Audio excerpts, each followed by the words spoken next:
बिस्मिल्लाहिर्रहमानिर्रहीम और अस्सलाम वालेकुम। 28 जनवरी और पाकिस्तान में मंगल की सुबह। आज अभी तक की अहम खबरें और मेरा तज्जिया। सबसे पहली तहलका खेज और बॉम्बशेल स्टोरी आपके सामने वॉशिंगटन डीसी से रखते हैं, जहां पर मोहसिन नकवी के अमेरिका में दाखिले पर पाबंदी लगाने का काम शुरू कर दिया गया है। जी हां, आप दुरुस्त सुन रहे हैं। अमेरिका में मोहसिन नकवी आइंदा दाखिल ना हो सके, इस पर प्रोसेस शुरू हो गया है, काम शुरू हो गया है। बहुत ही मुमताज पाकिस्तानियों का एक जो फोरम है, पैक है, जिसका नाम पाक पैक है, उन्होंने अब official letter secretary of state Marco Rubio को लिखा है और इस खत को पूरी आवाम के लिए जारी कर दिया है। जो हमारी इत्तलात है वहां से हमें पता चल रहा है कि पाक पैक ने इस पर खासा होमवर्क किया है और बहुत सारे कांग्रेस मेंबर्स जो हैं और सेनेटर्स हैं, उनके साथ इस पर मुकम्मल बातचीत की है और उनकी सपोर्ट हासिल करने के बाद ये खत मार्को रूबियो को लिखा गया है, जो कि सेक्रेटरी ऑफ स्टेट हैं और फिक्री तौर पर डिक्टेटर्स के खिलाफ हैं। यहां पर आपको ये याद रहे कि ये पाक पैक वही फोरम है जिन्होंने इससे पहले HR 901, वो एक करारदाद जो बहुत ही ज्यादा तकलीफ देती है चौधरी निजामुद्दीन साहब को, वो पास करवाई थी अमेरिकी कांग्रेस से, जिसके हक में 367 वोट पड़े थे। उसमें पाक पैक ने उस रेजोल्यूशन को, उस करारदाद को फाइल किया था और फिर और भी पाकिस्तानियों ने इनके साथ मिलकर उस पर काम किया था और वो करारदाद पास होना शायद आज के दिन तक सबसे बड़ी लैंडमार्क अचीवमेंट जो समंदर पार पाकिस्तानियों, स्पेशली जो अमेरिका में रहने वाले पाकिस्तानियों का डायस्पोरा है, उनकी सबसे बड़ी कामयाबी गिनी जाती है। अब उसी पाक पैक ने एक नया खत जारी किया है जो आप सबके लिए उन्होंने मीडिया पे जारी किया है, लेकिन ये खत इससे पहले ही secretary of state Marco Rubio को जा चुका है। ये ऐसे नहीं है कि बैठे बैठे उन्हें ख्याल आया और उन्होंने खत लिख दिया, क्योंकि अगर आप ऐसे खत लिख दें तो वो खत किसी फाइल का हिस्सा बन जाता है। जो हमारे पास इंफॉर्मेशन है वो ये है कि इससे पहले उन्होंने मुकम्मल लॉबिंग की है बेशुमार सेनेटर्स और कांग्रेसमैन से, इस खत की तमाम जो मंदरजात थे उसके ऊपर बातचीत की है और उसके बाद इस खत को लिखा गया है। तो इस खत के पीछे भरपूर सपोर्ट होगी और आने वाले दिनों में आपको इसके ऊपर कुछ ना कुछ या बहुत सारा काम होता हुआ नजर आएगा। अब इससे पहले कि मैं आगे चलूं, इसके ऊपर एक क्रिटिसिज्म भी सोशल मीडिया पर आ रहा है। वो क्रिटिसिज्म ये है कि आपने इसमें army chief general Asim Munir का नाम क्यों नहीं लिखा। पाक पैक से ये सवाल सोशल मीडिया पे किया जाता है कि आप अगर जनरल आसिम मुनीर का नाम नहीं लिखते तो मोहसिन नकवी का नाम लिखने का कोई फायदा नहीं है, क्योंकि हर चीज के ऊपर जो असल ताकत है वो army chief general Asim Munir रखते हैं।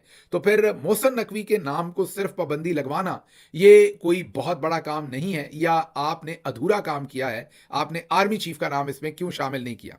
उस पर पाक पैक के जो अकाबरीन हैं जिनसे मेरी बात हुई, उन्होंने कहा कि एक तो मोहसिन नकवी की वो वीडियो के ऊपर फुटेज और स्टेटमेंट्स मौजूद हैं जिसमें वो डायरेक्टली रिस्पॉन्सिबिलिटी क्लेम कर रहे हैं कि गोलियां चलाएंगे और हम ये कर देंगे और ये कर देंगे। उससे पहले इलेक्शन में जो उन्होंने धांधली की उस पर भी उनकी बहुत सारी स्टेटमेंट्स मौजूद हैं और वो उस वक्त चीफ मिनिस्टर थे एक सूबे के, और उससे पहले जो सूबे के अंदर बहुत कुछ हुआ उसके भी बहुत सारे सबूत शामिल हैं।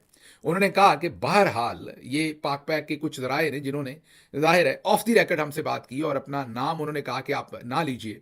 उन्होंने हमें कहा कि इस वक्त अगर हम फौरी तौर पर जनरल आसिम मुनीर का नाम लिखकर ये लेटर डालेंगे तो शायद इसमें कुछ ना कुछ आगे से रिजेंटमेंट मिले, या जो लॉबिंग दूसरी तरफ से हो रही हो उससे फिर ये खत कहीं दरमियान में रुक ना जाए।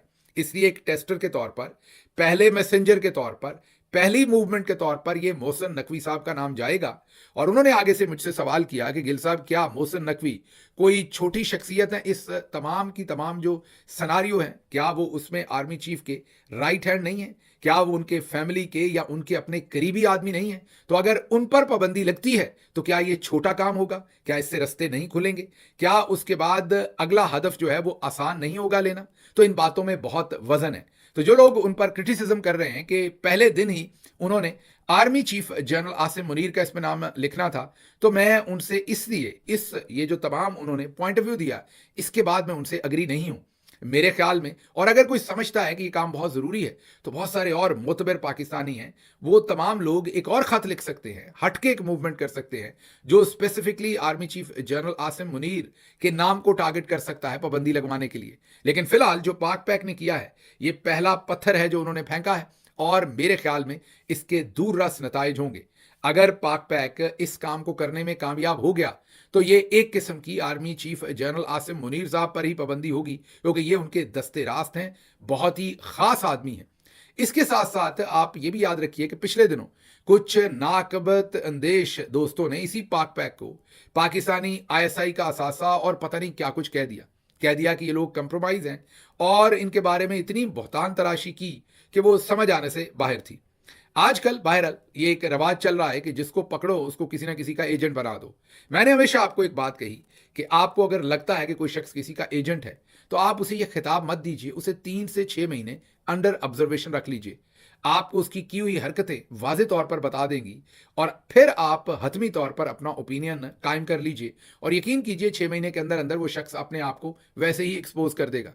अब मेरा पॉइंट ऑफ व्यू ये है कि अगर पाक पैक वाकई ही पाकिस्तानी आईएसआई की बी टीम होती, तो फिर क्या पाक पैक आज मोहसिन नकवी पर पाबंदी लगाने के लिए खत लिखती? बिल्कुल ना लिखती, बल्कि कोई और किसी और तरफ को मामला जो है वो लेकर चली जाती पाक पैक, और किसी और टॉपिक को छेड़ देती। पाकिस्तान को एड मिलनी चाहिए, पाकिस्तान के अंदर जमहूरियत के ऊपर एक डिस्कशन होनी चाहिए, एक सेमिनार होना चाहिए, पाकिस्तान के अंदर इस वक्त हेपेटाइटिस बहुत बढ़ रहा है, उस पर काम होना चाहिए, एड्स बहुत बढ़ रही है, उस पर काम होना चाहिए। मीन जो रिफाई काम है जो कि होने चाहिए, मैं ये नहीं कह रहा कि वो गैर ज़रूरी है, लेकिन इस वक्त डिस्कशन उस तरफ ले जाते।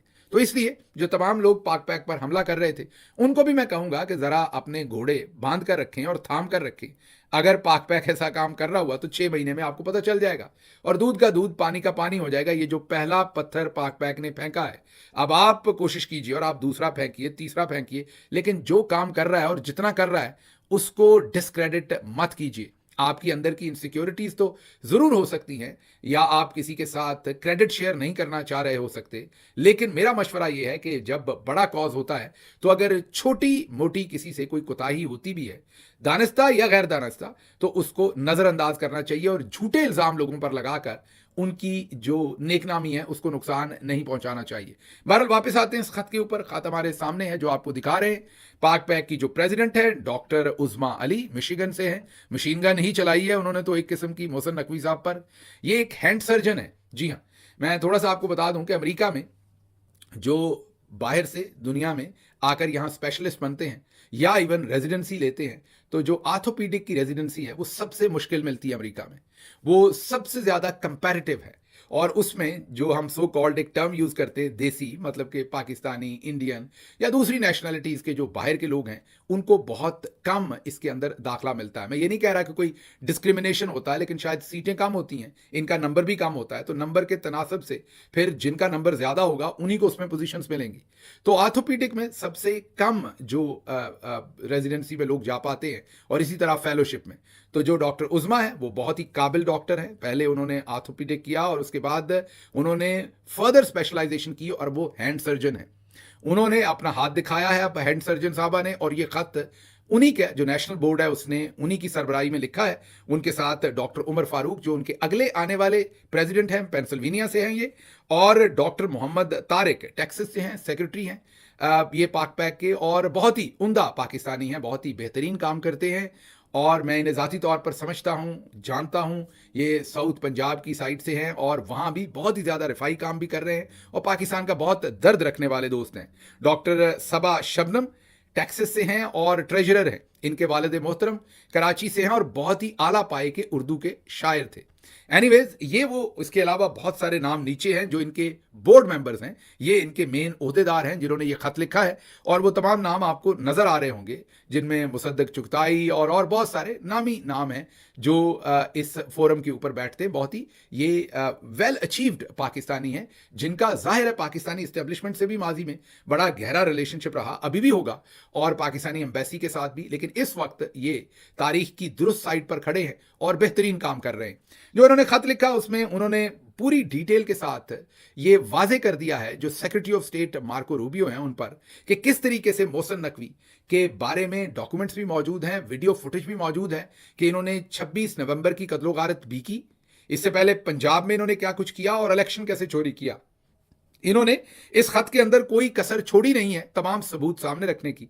और मार्को रूबियो को यह भी कहा है कि आप जब यह फैसला लें तो अगर आपको मजीद डॉक्यूमेंटेशन चाहिए, सबूत चाहिए, तो हम आपको मुहैया करने को तैयार हैं। बहुत ही मुफस्सल खत है, हर चीज को इसके ऊपर तमाम चीजों पर नजर दौड़ाई गई है और तमाम पहलुओं को कवर किया गया है और मोहसिन नकवी के जो तमाम जराइम हैं वो खुलकर इस खत के अंदर जो है वो बयान किए गए हैं।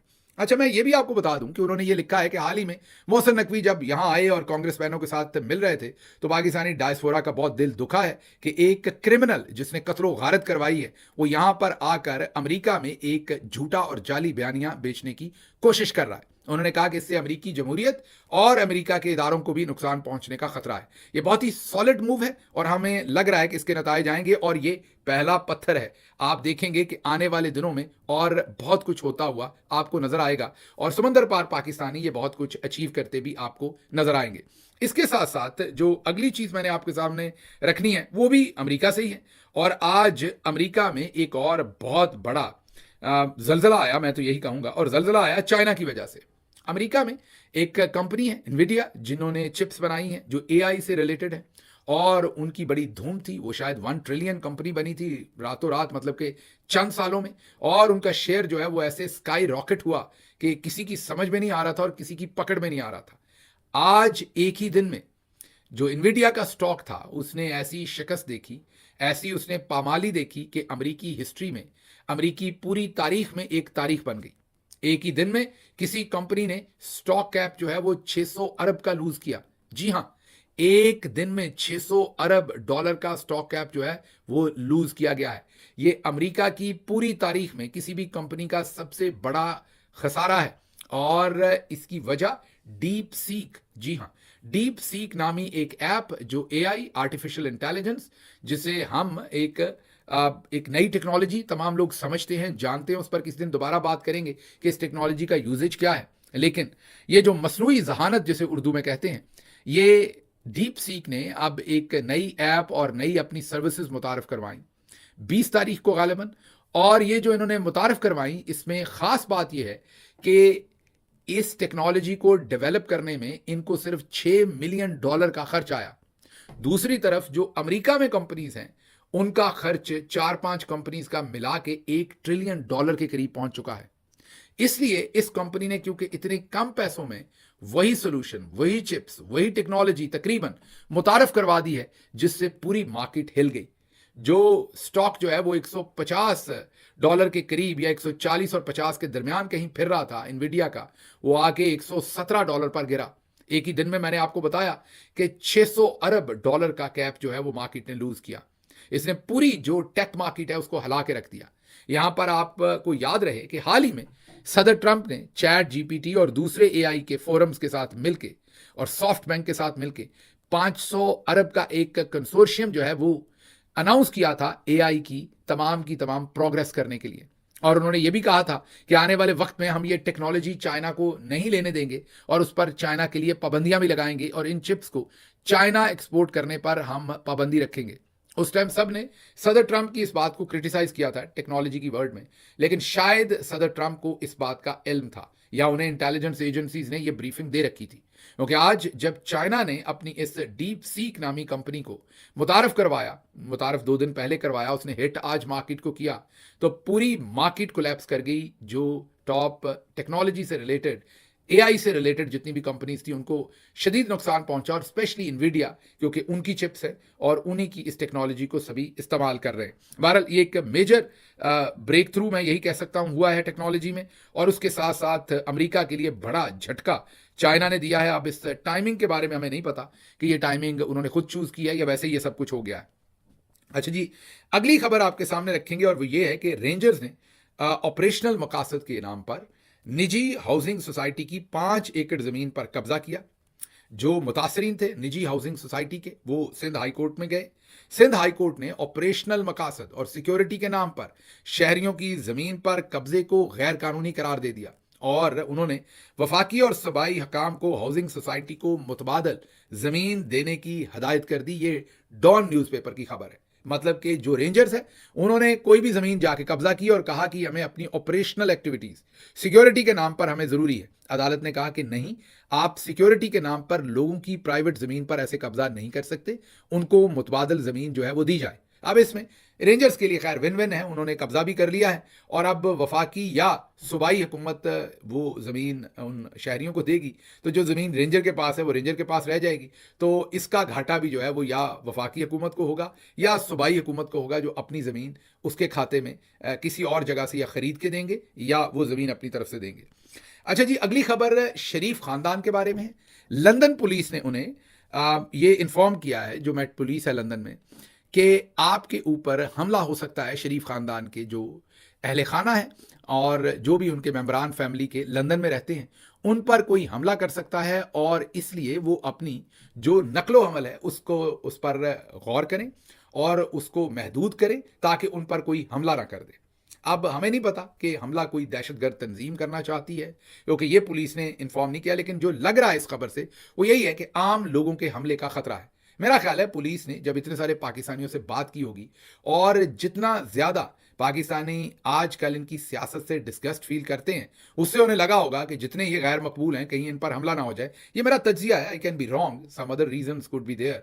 बहरहाल पुलिस ने इनके घर जाकर, जो हेवन फील्ड में इनके घर हैं, मीडिया रिपोर्ट कर रहा है, उसमें जाकर पुलिस ने इन्फॉर्म किया है। ये मीडिया रिपोर्ट कर रहा है सारी स्टोरी, तो इसलिए हम इसे मुबैना ही कहेंगे, हम इसे रिपोर्टेडली ही कहेंगे। रिपोर्टेडली अब पुलिस ने यह बताया है कि आप पर हमला हो सकता है, तो आप अपना बहुत सारा ख्याल रखें। बहरहाल इस पर अब हम मजीद क्या तबसरा कर सकते हैं, अगली खबर की तरफ चलते हैं कि पीटीआई के लोग अगर कल मीटिंग में शामिल ना हुए, कल का मतलब आज, ये स्टेटमेंट कल दी है स्पीकर इरफान सदीकी साहब ने कल ये स्टेटमेंट दी है और कहा है कि अगर पीटीआई के लोग कल मतलब कि आज उन्होंने उनकी, क्योंकि ये स्टेटमेंट कल की थी, कमेटी में शामिल ना हुए मुज़ाकरात की, तो हम मुज़ाकराती कमेटी को तहलील कर देंगे, धमकी दी है। दूसरी तरफ जो पाकिस्तान तहरीक इंसाफ की डिमांड थी कि कमीशन बनाए जाएं, जुडिशल कमीशन, उनसे राय फरार इख्तियार किया हुआ है और तहरीक इंसाफ ने कहा है कि जब तक कमीशन नहीं बनते हम इस कमेटी का हिस्सा नहीं बनेंगे। जस्टिस मुनीब अख्तर ने एतराज़ किया था कि Lahore high court, Balochistan high court और पेशावर हाई कोर्ट के सीनियर मोस्ट जजों को जुडिशल कमीशन में शामिल किया है, तो इस्लामाबाद हाई कोर्ट के सीनियर तरीन जज जस्टिस मोहसन अख्तर कियानी को जुडिशल कमीशन में शामिल क्यों नहीं किया। पाकिस्तानी इस्टेब्लिशमेंट और जनरल्स को जस्टिस मोहसन अख्तर कियानी इतने नापसंद हैं कि उन्होंने कहा कि इनको तो शामिल नहीं करना, चले हम लाहौर, बलूचिस्तान, पेशावर हाई कोर्ट के सीनियर मोस्ट जजों को भी निकाल देते हैं। तो जस्टिस मुनीब के इस एतराज़ के बाद उन जजेस को भी जुडिशल कमीशन में से फारिग कर दिया गया है। लाहौर डेवलपमेंट अथॉरिटी ने, जिसे एलडीए कहते हैं, लाहौर में बहरिया टाउन की 5 स्कीमों के जो इंतकाल, मीन के इंतकाल का मतलब है ट्रांसफ़र ऑफ राइट्स, जो प्रॉपर्टी एक नाम से दूसरे नाम पर हतमी तौर पर ट्रांसफ़र होती है, उस पर मुकम्मल पाबंदी आयद कर दी है। मतलब कि मलिक रियाज को हर सूरत जो है वो कोशिश की जा रही है कि ब्लैकमेल किया जाए। मुझे यहाँ से इसके साथ ही इजाज़त दीजिए। अल्लाह आपका हामी और नासिर हो। पाकिस्तान जिंदाबाद।